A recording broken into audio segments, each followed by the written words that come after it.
Isang magandang umaga sa bawat isa sa atin. Ako po'y nagagalak at muli na naman ako po'y makapagbahagi ng salita ng Diyos mula rito sa Qatar, no? At naibibigay sa inyo dyan sa Pilipinas. At ang ating pong tema na pag-uusapan, it's about every Christian must be a bright light in this dark world. No? Sabi rito, lahat daw ng Kristiyano must be, no? Lahat daw required na maging bright light, no? Yung ilaw mo para sa madilim na mundo. No, ang ating pong teksto ay sa Philippians chapter 2 verse 12 to 16. Sabi rito, Philippians chapter 2 verse 12, shining as light in the world. So then, dear friends, as you always obey me when I was with you, it is even more important that you obey me. Now while I am away from you, keep on working with fear and trembling to complete your salvation. 13, because God is always at work in you, to make you willing and able to obey His own purpose. Do everything without complaining or arguing, so that you may be innocent and pure as God's perfect children, who live in a world of corrupt and sinful people. You must shine among them like stars lighting up the skies, as you offer them the message of life. If you do so, I shall have reason to be proud of you on the day of Christ, because it will show that all my effort and work have not been wasted. Basahin ko po sa Tagalog. Kaya nga mga minamahal ko, kung paano ang inyong laging pagsunod na hindi lamang sa harapan ko, kundi bagkus pa ngayon, ako'y wala, ay lubusin ninyo ang gawain ng inyong sariling pagkaligtas, na may takot at panginginig. Verse 13, sapagkat Diyos ay gumagawa sa inyo, maging sa pagnanasa sa paggawa ayon sa mabuting kalooban. 14, gawin ninyo ang lahat ng mga bagay na walang bulong-bulungan at pagtatalo, upang kayo'y maging walang sala at walang malay. Mga anak na Diyos na walang dungis sa gitna ng isang lahing liko at masama na sa gitna nila ay lumiliwanag kayong tulad sa mga ilaw sa sanlibutan. Verse 16, na nagpapahayag ng salita ng kabuhayan upang may pagkapuri ako sa kaarawan ni Kristo, na hindi ako tumakbo ng walang kabuluhan, ni nagpagalman ng walang kabuluhan. Okay, tayo pong natin manalangin. Muli, Panginoon, nagpapasalamat po kami sa isang magandang umaga na ibinigay mo sa bawat isa sa amin. Lord, teach us to listen on your word, Panginoon, at magamit namin ito bilang sa aming buhay Kristiyano, Panginoon. Lord, we pray, Panginoon, na teach us na magkaroon ng humble heart sa buhay namin, sa puso namin, Panginoon. At sa ganon, tanggapin namin ang iyong salita at gamitin namin ito, Panginoon, sa buhay namin bilang isang Kristiyano. Lord, tulungan mo po ang bawat isa sa amin na makapaglingkod ng naaayon sa iyong kagustuhan. Lord, help us to shine upon this dark world, Panginoon. Lord, turuan mo kami. Gamitin mo kami, Panginoon, sa ikalalago ng iyong bahay-sambahan. Salamat po, Panginoon, sa ganito pagkakataon. Tulungan mo po ang panalangin sa pangalan ni Jesus. Amen and amen. Now, remember, na yung ating pong remember this word, this letter is wrote by Paul, no? Apostle Paul. Paul wrote this letter from prison. Natatandaan natin, no? In it, he expresses his affection for the Christians at the church in Philippi, a city in Macedonia, and encouraged them to remain faithful to Christ and to rejoice in God no matter what circumstances arise. No, tandaan natin na itong letter na to, ang mensahe ng letter ni Paul sa mga taga sa church ng Philippi sa Macedonia ay to encourage them, and to stay faithful, to remain faithful to Christ and rejoice, and no matter what circumstances, kahit anong pa yung dumarating na sa kanilang buhay, no? At ganun din sa ating mga Kristiyano, no? Ang tanong ko lang, itong Kapaskuhan ba, ramdam ba natin ang Kapaskuhan? No, ramdam ba natin na yung blessing ng Pasko sa buhay nating mga Kristiyano, no? Malungkot, maraming nakakalungkot kasi maraming bagay ang hindi magandang nangyari sa buhay natin. Yung mga dark na panahon, no? Madilim na panahon sa buhay ng bawat isa sa atin. Pero how can we handle this, no? During this time, no, ng Kapaskuhan. But ako po ay lubos na bumabati sa inyo ng Merry Christmas at Happy New Year, no? Bagamat dito hindi masyadong ramdam kasi yung Pasko eh. So diyan Ang layo pa ng panahon, pero ramdam na ramdam mo na mahaba yung selebrasyon ng Pasko, no? But the important thing here is to realize what is the essence of this Christmas. No, ano ba sa buhay natin ang essence ng Christmas, ng Kapaskuhan, no? Ang tunay na essence ng Kapaskuhan is yung pagbibigay, no? Yung pagbibigay mo nang wala kang hinihinging kapalit. No, minsan baliktad kasi nagiging maligaya tayo minsan kapag nakakatanggap tayo ng mga regalo. Now, this time, no, as part of maturity, na ikaw dapat ang nagbibigay. No, whatever it is, I did not say naman na material thing, no, but kung ano yung kaya mong ibigay sa harapan ng ating Panginoon. And this makes you feel good, no? Ito yung mga bagay ngayon bilang maturity sa ating mga Kristiyano na makapagbibigay sa iyo ng kaligayahan. Yung tunay na pagbibigay ng bukal sa puso natin. And this is the true essence of Christmas, no? Ito yung dapat nating malaman ngayon.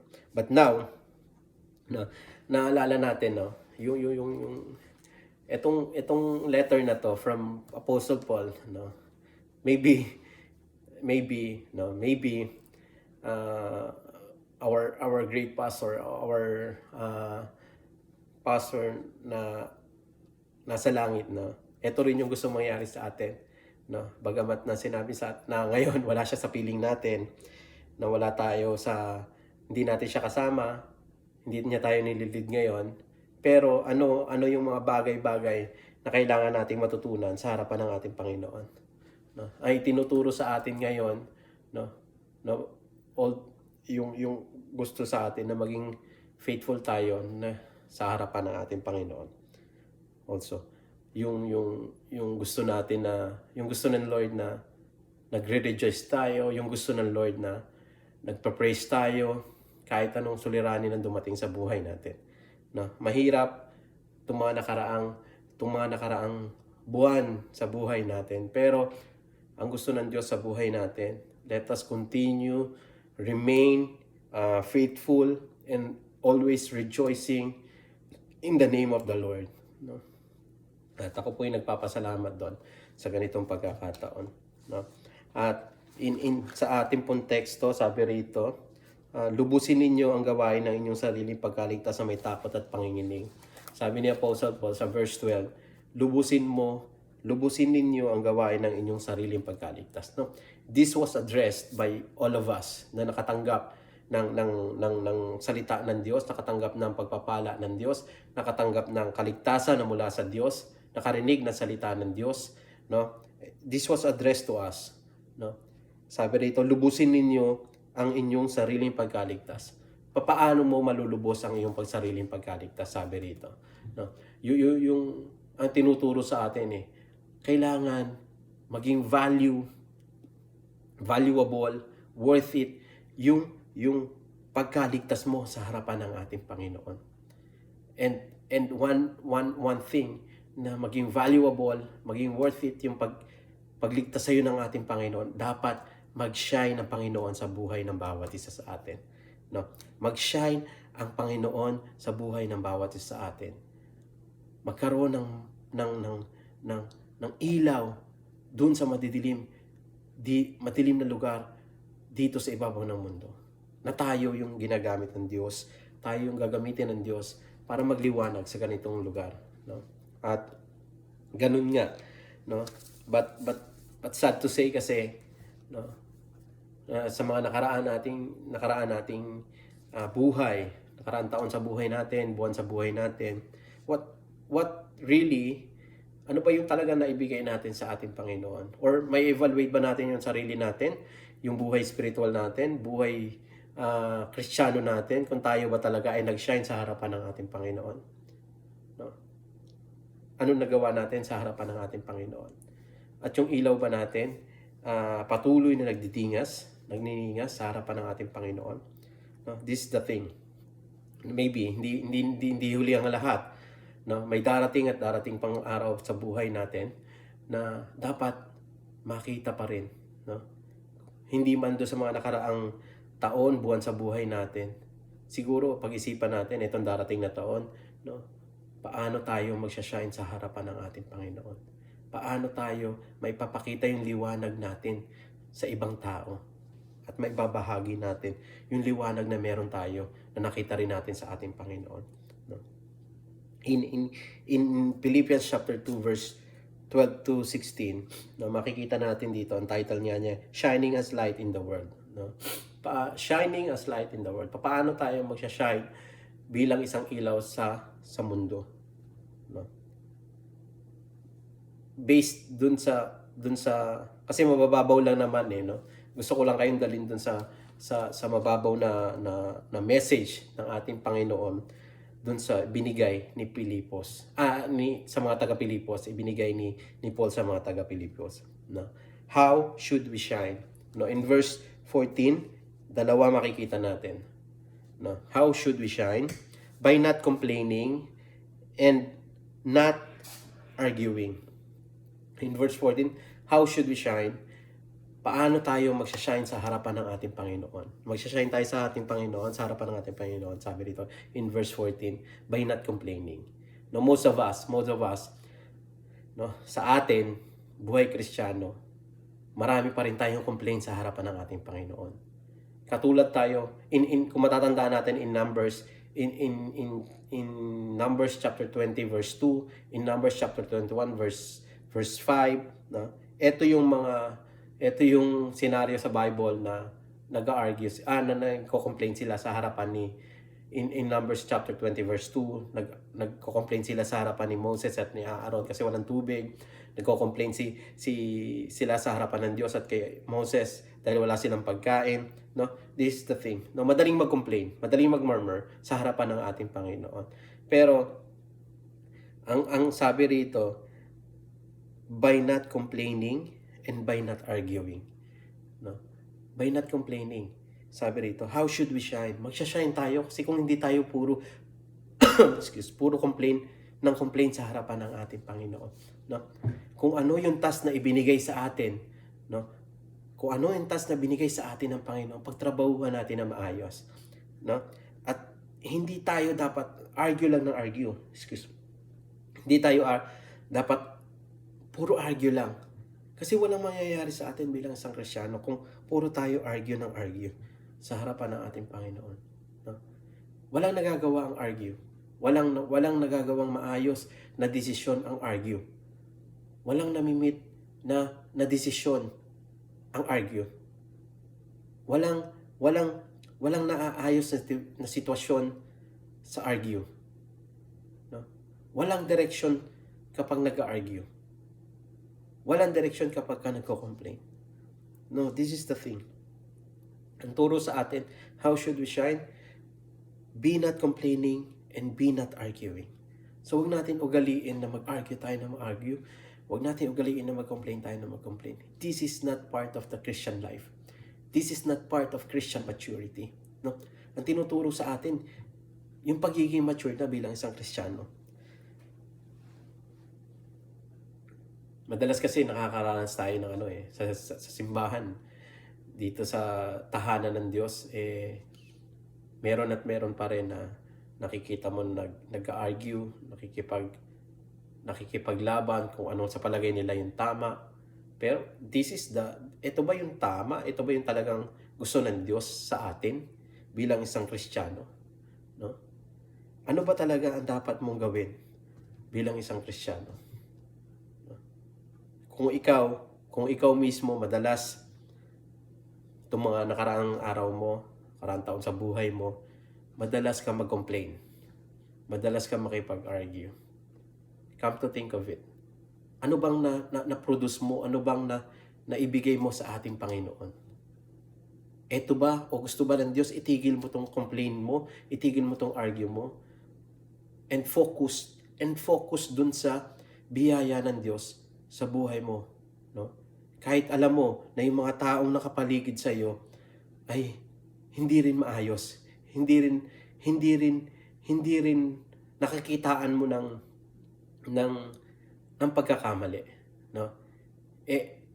Take note, dapat yung eyes mo kasi hindi ka naka-focus sa tao, no? Sa Diyos ka lang. Kay Kristo ka lang dapat nakafocus. No? There is no place and there is no time for arguing and complaining. No? And you have to pray to the Lord. No, you have to pray to the Lord kung may nakikita kang hindi maganda, hindi maayos. And let God, no, ang magtama nito. Let God ang mag-ayos nito, no? Ito ay isang paraan kung paano tayo magsha-shine para sa ating Panginoon.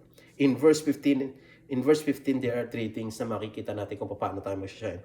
By being blameless, by being pure, and by being without fault. No? In verse 15. By being blameless, meaning completely trustworthy. Completely trustworthy. No? By being pure, completely and wholesome, sincere. No? By being without fault, meaning yung carelessness mo, no? Yung carelessness mo sa harapan ng ating Panginoon, dapat nawawala to. Dapat hindi mo na ginagawa to. Dapat sa harapan ng Panginoon, dapat sincere ka, dapat pure ka, dapat wala kang bahid. No, ito yung gusto mangyari ng Panginoon sa atin. Lahat ng bagay na nangyayari, lahat ng bagay na gusto natin sabihin, lahat ng bagay na gusto natin isipin, lahat ng bagay na gusto natin mangyari sa mga paligid natin, dapat pinag-iisipan natin. And this is not only pinag-iisipan, pinagpe-pray natin para sa harapan ng Panginoon. Kasi hindi naman natin mababago to ng tayo lang eh.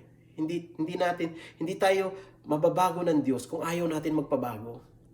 No? Kailangan mo ipanalangin, kailangan mo isuko kung ano man meron ka sa harapan ng Panginoon. Nang sa ganon, tulungan ka ng Diyos na mabago ang ugali mo.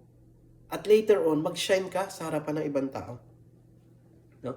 Ito yung mga bagay na kailangan natin tandaan bilang isang Kristiyano.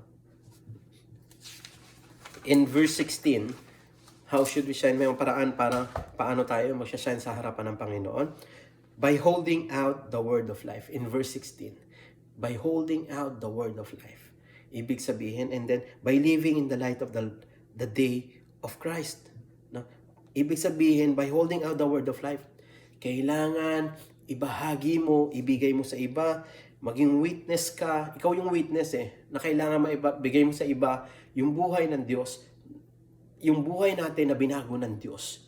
No? Ito yung paraan para tayo mag-shine sa harapan ng ating Panginoon. Maipakita mo sa iba na kung paano tayo naligtas, ganun din sila ililigtas ng ating Panginoon. At living in the light of the day of Christ. Living in the light of the day of Christ. No? Day by day, no? Day by day dapat yung paglilingkod natin sa ating Panginoon.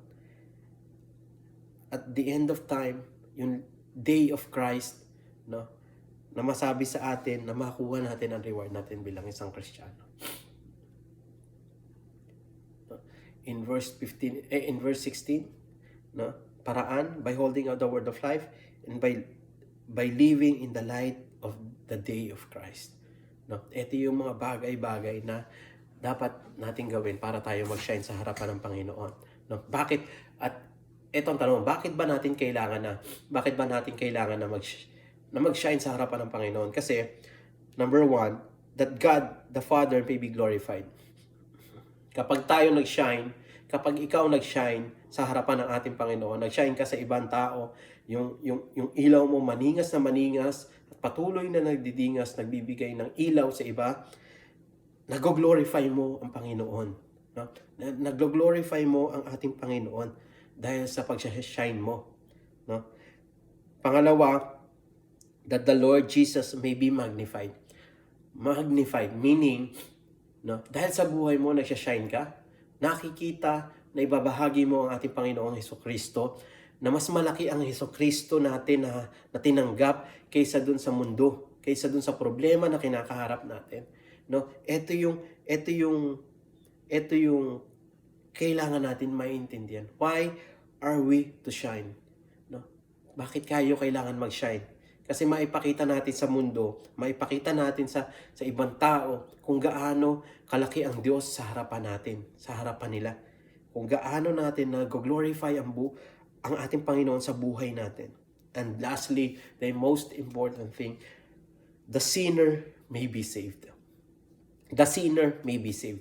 Dahil sa pag-shine natin, dahil sa yung light natin, no?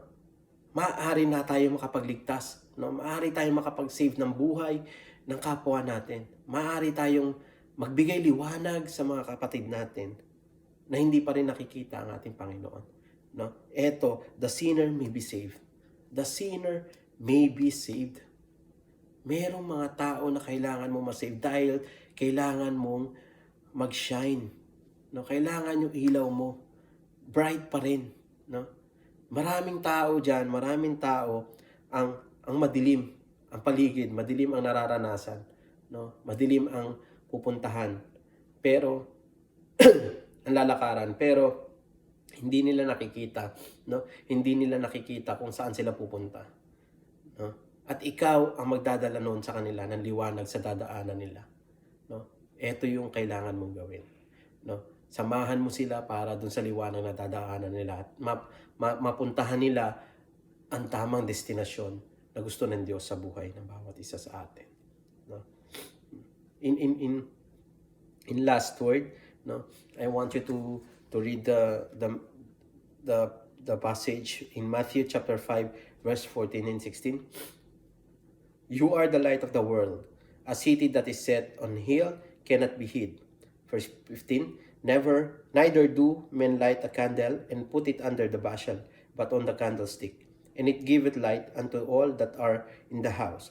Let your light so shine before men, that they may see your good works and glorify your Father which is in heaven.